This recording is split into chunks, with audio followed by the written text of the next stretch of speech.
Hello class, welcome to my how to make a crazy drawing with a new background in Photoshop CSS. And so previously in our lectures we had to make this tool background and it was super ugly and I said I would never use it for anything, but then I decided to just kind of posthumously make it into my background. So if you watch my previous video, you'll see how we did that. And I consider myself something of a Photoshop hack right now, but this video should be more well constructed because I spent a lot of time researching it and I'm turning it in 24 hours before it's due, which always means quality. So the first thing we're going to do is let's go ahead and start by opening my hand drawing. And as you can see, this took me about 6 or 7 hours to do. It's a very high quality sketch, and I would recommend you take about the same amount of time and care when you make your own photo. First thing we're going to do is we're going to crop out the background with my really bomb looking mouse pad in the background. I love that mouse pad, but it's not what the focus of today's lesson is. So we're going to go ahead and we're just going to shrink this down a little bit. We keep the aspect ratio by holding shift while we do so. Now the crop tool is incredibly powerful, and once we've gotten this nicely centered to where we've got the top, I think the eyeballs are kind of, or the little flame eyes are kind of what I wanted to make the centerpiece of the image. I've got these goofy little guiding marks, but I'm not going to make it that small. So we'll keep it to the nice ratio that we want for my personalized logo here. We're going to go ahead and crop the image.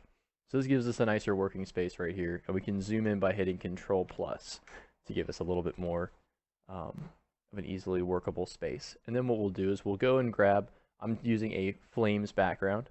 You could use any kind of background you want. You can hold shift to keep the aspect ratio, but in this case I really just want the pixelated flame inside, the largest part of it right here, to be my background. So I'm just going to select that area right there.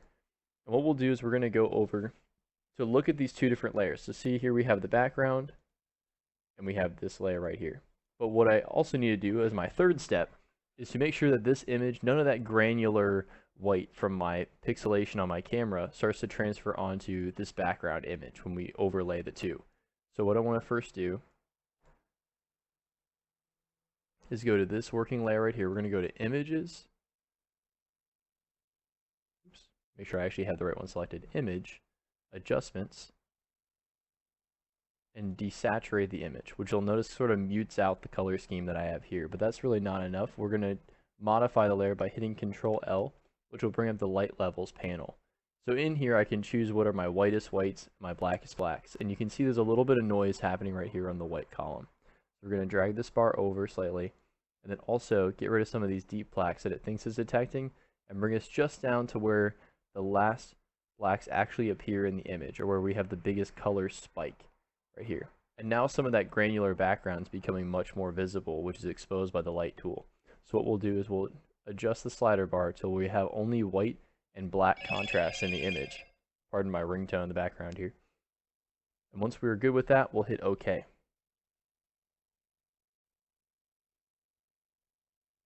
The next thing we want to do is we're going to take the two layers and we will, normally we would multiply, but in this case I have a black background. So the multiply sort of masks, it does expose some of my signature, or my fun little signature image, but it sort of blends into the black background. So in this case, I got a much more interesting overlay by either making it look very cartoony or by doing the difference, in which case we can say, okay, I have the white and black background hues, give me the negative image that would result in the background of the flame. And so what the other thing I really liked about this layer effect that we have here is that if you look up here at the top image, it almost has scorch marks, which is actually where the black from this image, from the front image, the regular layer, is overlapping onto the black background image of the layer behind it. So what you're resulting with is this sort of like charred or burnt mark that occurs here, and I really liked that effect. So we're going to actually keep that in our final design. So once you've accepted your layer modifier, we're going to end up using the polygonal lasso tool to select the little heart XI image that's here on the bottom, and we're going to overlay that with the color that we were shown in the previous lesson. So what I'm going to do is I'm going to hit Control plus to zoom in on this image. That's my shortcut for zoom. I'm going to go up to my lasso tools and select polygonal lasso. And just by clicking around the image, We're going to be very carefully selecting the curvature of the heart shape.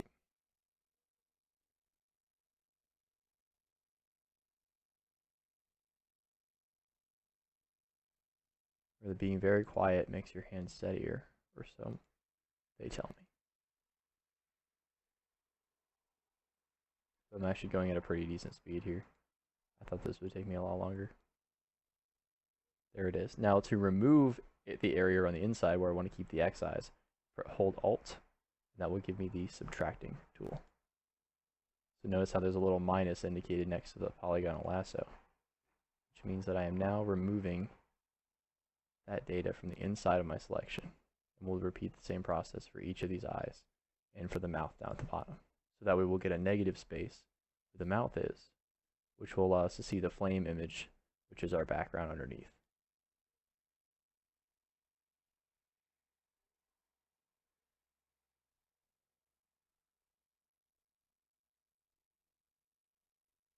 So once I have this selected, I'm going to go over to our color panel and select the paint bucket tool.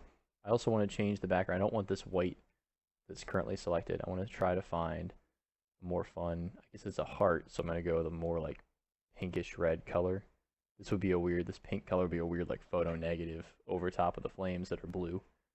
But how about something that's a little more kind of in between? That'll work. Something that's like a pinkish red heart color, but also neon. So once I've got that selected, go over my paint bucket tool.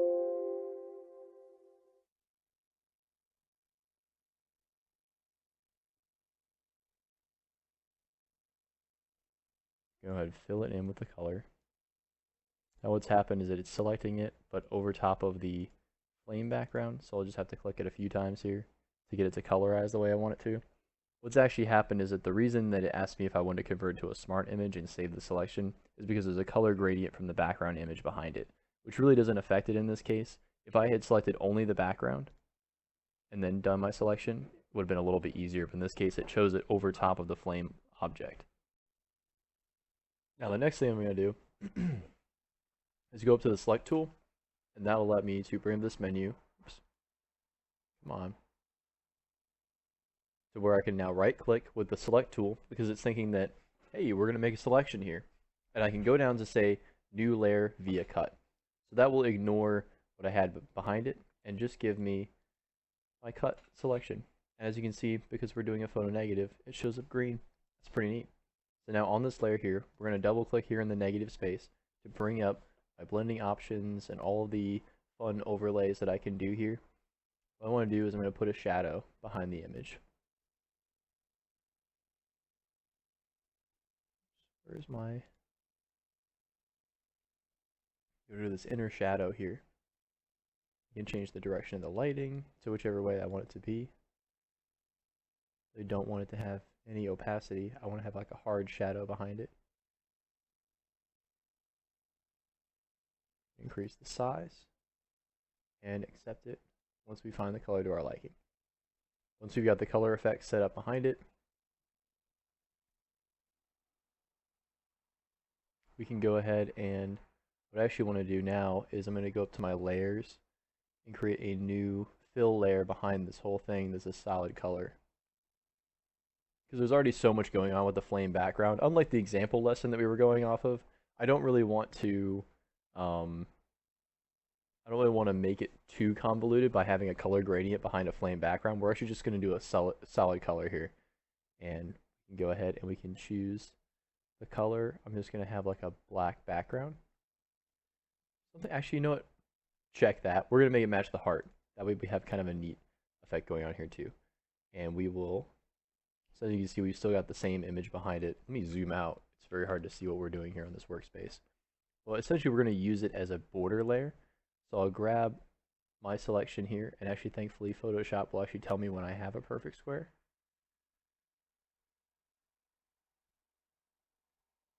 You can actually drag and manipulate that selection too to get it nicely centered. And then what I'll do is I'll say new layer.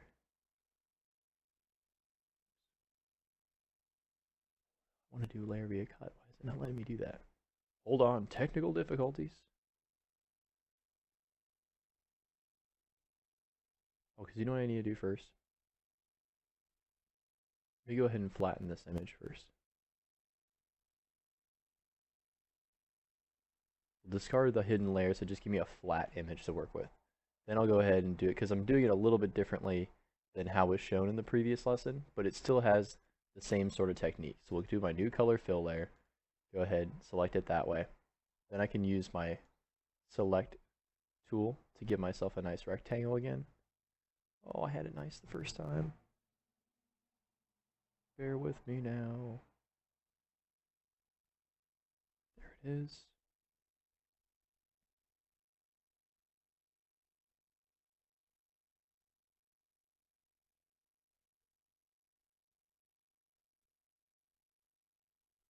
Being very album cover like.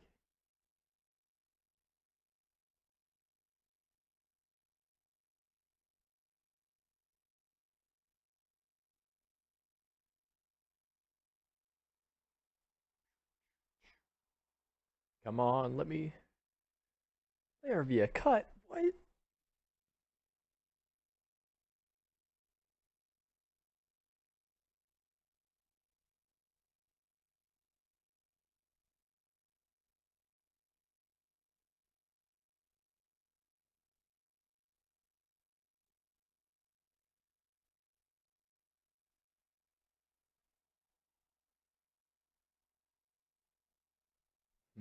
It's not letting me do my border. This is very frustrating. Hold on just a moment here. Let me think about this. Just wanted to add. Well, if we do it over, if I use my gradient tool like we did in the previous section,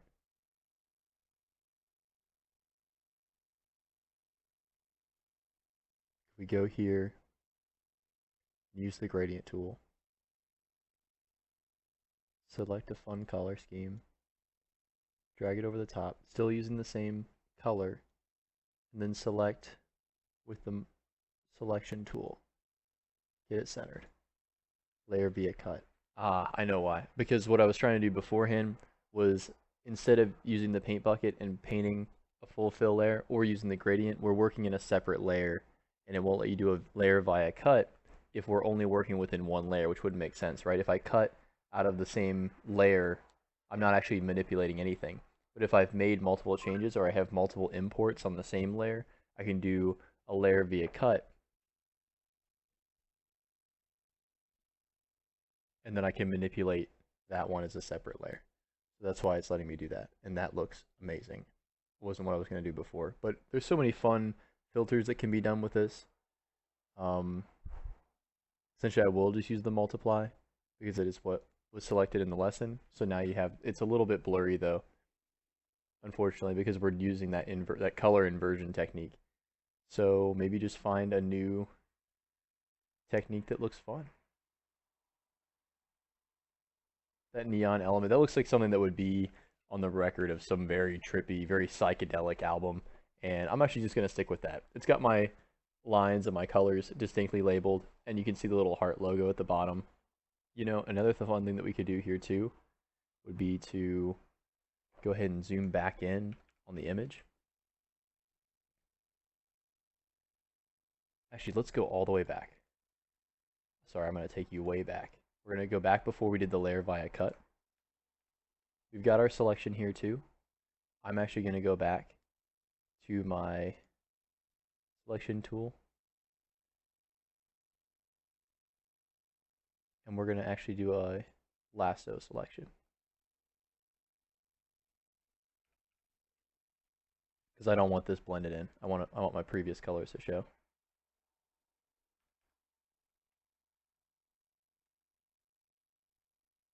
Okay, go ahead and make their selection. Here I am overcomplicating things. Hold Alt to subtract. And we're going to remove this entire heart shape from our funky effects that we're doing as we merge these layers with a color balancing effect.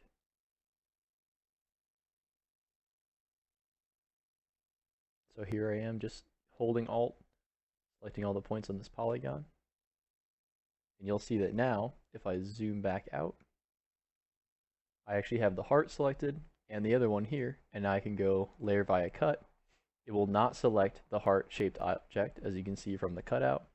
And when we go to do our color manipulation, the heart itself will actually stand out. So now if I do difference, you get to see my little band logo, or if we use multiply, as was done before, the heart logo does not get removed along with the rest of the image. It is left out, and it looks a lot better, because now you can actually sort of distinctly see what it is without it getting blended in to the background image. So we'll go ahead and save this file as part of our project. I don't really mind what it's saved as. The only thing I'm going to care about here is because when I upload, I want the rest of it to be, I want it to be exported as a PNG. So that way you guys can more easily download this if you would like to. Downloadable flame guy. And we'll save it in there right alongside my Photoshop project.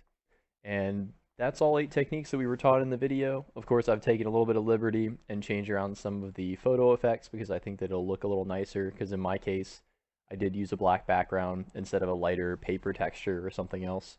And so we've sort of rearranged the way that the project worked out. In the teacher's video, you saw us using a darker background with the white, and so we let that color show through, but in my case, I had a lot of black in the background, and so to avoid the confusion between the images, we used a photo negative. Gave us some really neat color effects. In the end, we had sort of a blurry image, but this is just to demonstrate the technique more than it is to create something extremely beautiful. Although I do admire some of your recent submissions, look really nice, guys. So keep it up, and I will see you guys in the next video.